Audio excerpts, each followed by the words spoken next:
saya berbicara dengan kakak siapa? Devi. Kakak Devi. Apakah Kak Devi sudah mengetahui penyakit menular seksual? Sudah. Pengetahuan Kakak Devi mengenai penyakit menular seksual itu apa? Penyakit seksual yang tertular melalui hubungan seksual. Ya, betul sekali. Lebih jelasnya, penyakit menular seksual adalah infeksi yang menular melalui hubungan seksual, baik melalui vaginal, anal, maupun oral. Penularan terjadi karena seringnya seseorang melakukan hubungan seksual dengan bergonta ganti pasangan atau melakukan hubungan seksual dengan seseorang yang sudah terjangkit penyakit sebelumnya. Selain itu, penularannya juga terjadi karena melalui transfusi darah atau berbagi jarum suntik dengan penderita. Selanjutnya itu ada penyakit menular seksual. Penyakit menular seksual itu dapat disebabkan oleh infeksi bakteri, virus, jamur, atau parasit. Penyakit menular seksual akibat infeksi bakteri itu ada sifilis, gonore, dan juga chlamydia. Sifilis sendiri itu disebabkan oleh bakteri Treponema pallidum. Penyakit ini menimbulkan luka di area alat kelamin atau mulut. Terus ada gonore atau kencing nanah, disebabkan oleh bakteri Neisseria gonorrhoeae. Bakteri ini dapat menyebar ke bagian tubuh lain melalui aliran darah. Terus ada chlamydia. Chlamydia ini disebabkan oleh bakteri Chlamydia trachomatis. Pada wanita, chlamydia menyerang leher rahim, sedangkan pada pria menyerang urin di penis. Chlamydia juga merupakan penyebab utama radang panggul dan juga kemandulan pada wanita. Sampai sini ada yang mau ditanyakan? Tidak ada. Saya lanjutkan ya. Selanjutnya ada penyakit menular seksual akibat virus. Itu ada Condyloma acuminata atau kutu kelamin, terus ada herpes genital dan juga hepatitis B dan C. Condyloma acuminata itu disebabkan oleh virus HPV, human papillomavirus. Pada perempuan, virus HPV dapat menyebabkan kutil kelamin hingga kanker rahim atau kanker serviks. Terus ada HIV, disebabkan oleh human immunodeficiency virus yang menyerang sistem kekebalan tubuh. Jika dibiarkan tidak terobati, HIV ini bisa menyebabkan AIDS. Terus ada hepatitis B dan C, disebabkan oleh virus hepatitis yang dapat mengakibatkan gangguan hati kronis hingga menyebabkan kanker hati. Virus ini ditemukan dalam darah atau cairan tubuh penderita. Yang terakhir ada herpes genital. Herpes genital ini disebabkan oleh virus herpes simplex yang bersifat tidak aktif atau bersembunyi di dalam tubuh tanpa menyebabkan gejala. Terus ada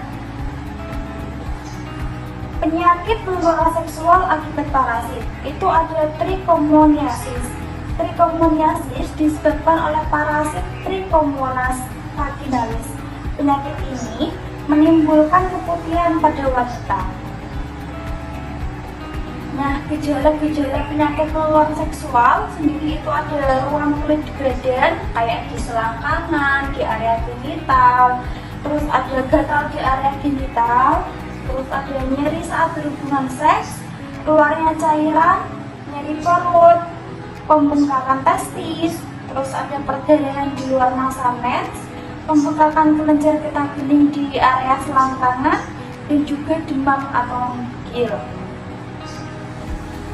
Nah, faktor risiko penyakit menular seksual itu ada usia muda, terus penyalahgunaan alkohol atau penggunaan obat-obatan relaksasional, terus ada mempunyai riwayat IMS, memiliki banyak pasangan seksual, menggunakan narkoba suntik, dan juga melakukan hubungan seksual tanpa pengaman atau kondom. Nah, penyakit menular seksual itu bisa diobati dengan menggunakan antibiotik dan juga antivirus. Antibiotik digunakan untuk mengobati berbagai penyakit menular seksual yang disebabkan oleh infeksi bakteri seperti gonorrhea, chlamydia, dan sifilis. Antibiotik itu harus tetap dikonsumsi walaupun gejalanya sudah membaik. Nah, hal ini itu dilakukan untuk mencegah infeksi kembali terjadi. Sedangkan pengobatan dengan antivirus itu hanya bertujuan untuk meredakan gejala dan mengurangi resiko penyebaran infeksi virus seperti herpes, HIV, hepatitis, dan juga kondiloma acuminata. Penyakit menular seksual ini itu bisa dicegah melalui melakukan pemeriksaan kesehatan secara rutin, menerapkan perilaku seks yang aman, menjalani vaksinasi, terutama vaksin HPV dan juga hepatitis B, tidak menggunakan nafsa, terutama dengan berbagai menggunakan jarum suntik, terus tidak berhubungan intim jika didiagnosis menderita penyakit menular seksual sampai dinyatakan sembuh oleh dokter. Nah, cukup sekian edukasi dari saya. Ada yang mau ditanyakan? Ada, jika orang hamil, Ya. janin yang dikandung orang hamil terinfeksi PMS, apakah janin yang dikandungnya juga terinfeksi? Beberapa penyakit menular seksual seperti kayak sifilis, gonorrhea, terus HIV itu bisa menularkan dari ibu hamil ke janinnya. Nah, kondisi ini ditularkan pada saat kehamilan atau melahirkan. Nah, ini tuh bisa menyebabkan kayak komplikasi, terjadinya guguran, terus bayi lahir cacat, terus bayi lahir prematur, dan juga bayi berat badan lahir bayi itu rendah, seperti itu. Ada yang mau ditanyakan lagi? Tidak ada. Kalau begitu boleh diulang tadi gejala-gejala penyakit menular seksual? Gejalanya ada ruam, Ya. nyeri saat hubungan seksual, terus demam, nyeri perut, Ya. keputihan, dan perdarahan di luar mens. Apakah ada yang ditanyakan lagi? Tidak. Kalau tidak, saya akhiri edukasi hari ini ya. Ya, saya pamit dulu. Assalamualaikum.